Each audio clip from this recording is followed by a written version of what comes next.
Also wir fangen jetzt dann gleich an mit der Bewegung, mit der Bauchdehnungs-Therapie. Also es wird schon alles hergerichtet.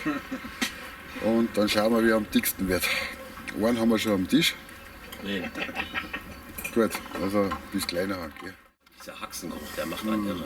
Der ist doch lecker, oder? Besser als wieder. Ja, schaut das geil aus.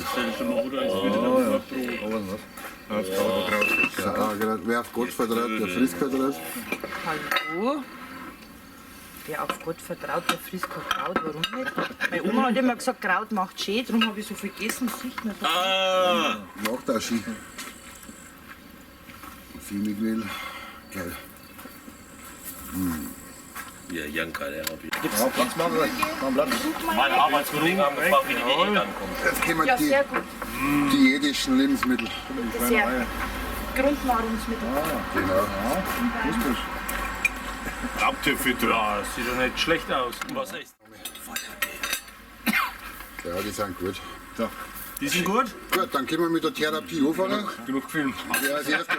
Wer als erster fett wird, hat gewonnen. Also, Mahlzeit, lasst es euch schmecken.